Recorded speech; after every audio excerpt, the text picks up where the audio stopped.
ভাষাই, যেমন হিন্দি বা উর্দু বা বাংলা, এই কথাটা স্বতঃসিদ্ধ কথাটা বলার দরকার হচ্ছে এই জন্য দেশের স্বরাষ্ট্রমন্ত্রী সম্প্রতি মন্তব্য করেছেন, আমরা সকলেই জানি যে একদিন নাকি এদেশে এই সময় আসবে যে হিন্দি বলার জন্য মানুষ লজ্জিত হবে, কোনো ভাষাই না বলতে পারার জন্য লজ্জিত হওয়ার কোনো কারণ নেই, মাতৃভাষা সহ। কিন্তু তার এই কথাটার মধ্যে বারবার রাষ্ট্রের প্রতিনিধিদের মুখ থেকে এই কথাগুলো যখন উচ্চারিত হয়, তখন তার মধ্যে একটা ভাষাকে চাপিয়ে দেওয়ার প্রবণতা, ভাষা শ্রেষ্ঠত্ব প্রমাণ করার প্রবণতা আমরা দেখতে পাই। সেই প্রবণতাটা আমাদের দেশের মতো দেশে, বহুমাত্রিক, বহুভাষিক, বহুজাতিক দেশে ভালো নয় বলে আমরা মনে করি। ইংরেজি ভেরি মাচ ভারতীয় ভাষা, এবং আমরা সবাই তো সে ফর ইনস্টেন্স একটা কথা আমরা জবনিকা খুব ইউজ করি, জবনিকা পতন হয় নাটকের সময়, এখানেও একটা জবনিকা পড়বে বা উঠবে। এই জবনিকা কথাটা এসেছে আয়ন থেকে, গ্রিক একটা দ্বীপ, ঠিক আছে, আয়ন থেকে জবন, সেখান থেকে যেহেতু গ্রিকদের মাধ্যমে আমরা এই নাটকের পর্দাটা পাই, ফলে সেখান থেকে আয়ন আমরা বলতে পারতাম না, জবন, সেখান থেকে জবনিকা। মানে গ্রিক বা ইংরেজি, আর ইংরেজি না জানলে তো কিছুই হয় না। মানে আমি তোমাকে একটি বই দেখাতে পারি, মানে 1 মিনিট প্লিজ। আমার ধারণা এই বইটি অমিত শাহ দেখেছেন, ঠিক আছে, ইন্ডিয়ান ওয়ার অফ ইন্ডিপেন্ডেন্স 1857, লেখকের নাম বীর সাভারকর, ঠিক আছে। উনি খুব এইটা ইংরেজি ভাষা লেখার জন্য লজ্জিত হয়েছেন বলে কোনো ঐতিহাসিক প্রমাণ নেই আর কি।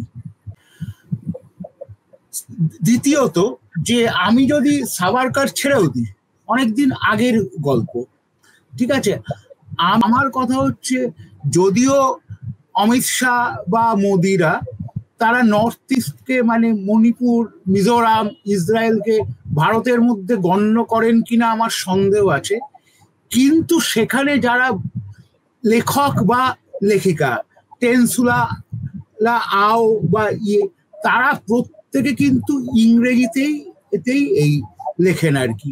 এবং আমরা নাগাল্যান্ড, মণিপুর, মিজোরামের এই গল্পগুলো কিন্তু ইংরেজি ভাষাতেই একদম পাই। তাহলে এখন বলুন যে উত্তর পূর্বাঞ্চল ভারতের মধ্যে নাকি ভারতের বাইরে?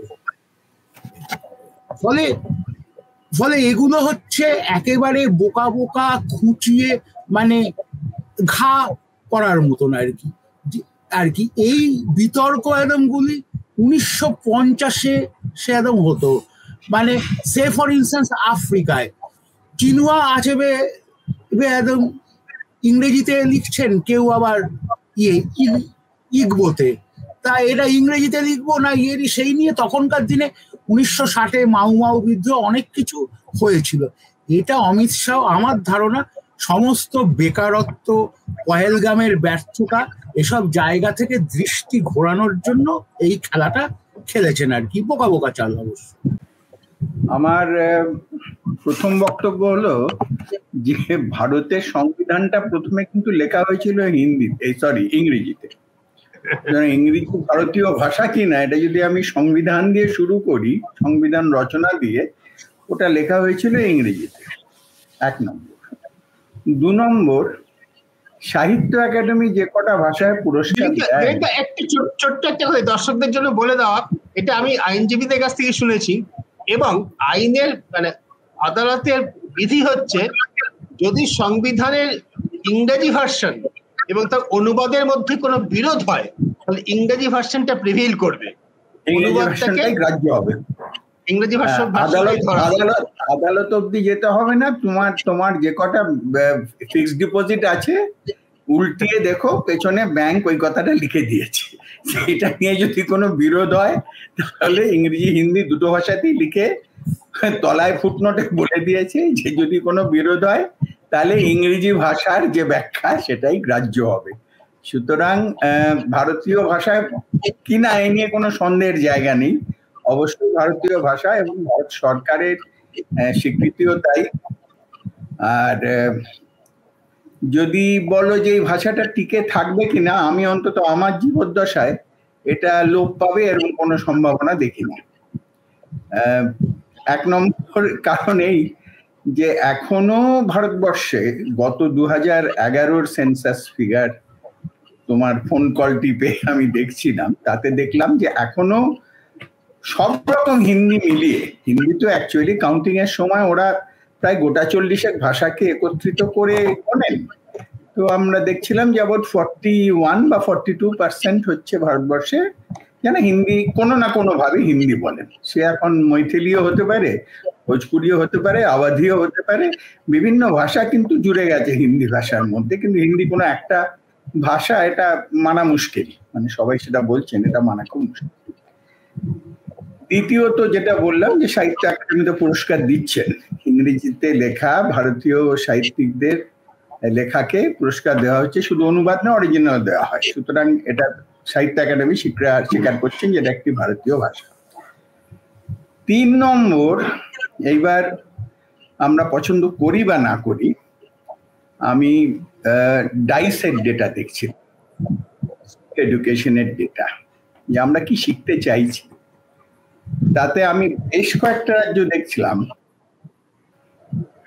দিল্লি, হরিয়ানা, দক্ষিণের রাজ্যগুলো বাদই দিচ্ছি, দিল্লি, হরিয়ানা ইত্যাদি, এখানে কিন্তু বাচ্চারা প্রায় 60 থেকে 70% অপ্ট করছে ইংরেজি মাধ্যমে পড়ার জন্য।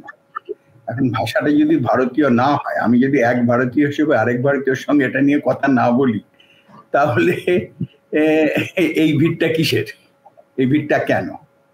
আর 4 হচ্ছে যে ইংরেজি লোপ পেলে বিদ্যাচর্চাও লোপ পাবে।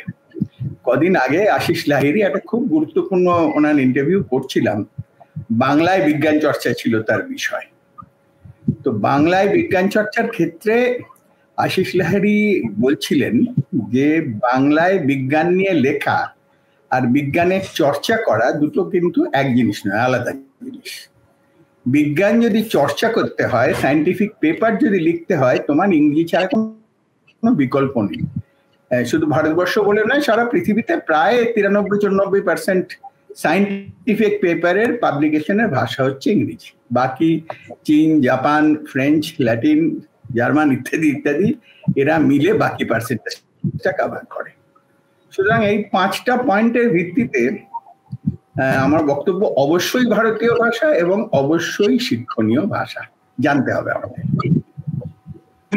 আপনি চমৎকার যেভাবে 5টা পয়েন্ট বললেন, মূল বিষয়টা খুব সুন্দরভাবে বেরিয়ে এলো। আমি শ্রমিকের কাছে যাচ্ছি, দর্শকদের একটা কথা শুধু বলে দিন, যদি একদম বিশুদ্ধ হিন্দি ভাষী রাজ্যে 60-70% স্কুলে যাওয়া বাচ্চারা তাদের পছন্দ, মানে তাদের বাবা মায়ের পছন্দ ইংরেজি মাধ্যমে পড়ানো, তাহলে কি আমরা শুধু শিক্ষার মাধ্যম হিসেবে ইংরেজিটাকে পছন্দ করছি, যে একটা উচ্চতর জীবন বৃত্তে পৌঁছানো যাবে, অরবিটে পৌঁছানো যাবে, জীবনযাত্রার মান উন্নত হবে? সোজা কথায় আমি আমার জীবনটাকে উন্নত করতে পারবো ইংরেজি শিখতে পারলে? এর থেকে আরো অনেকগুলো প্রশ্ন আসে যে ইংরেজি শেখার সঙ্গে সেগুলো জড়িত কিনা।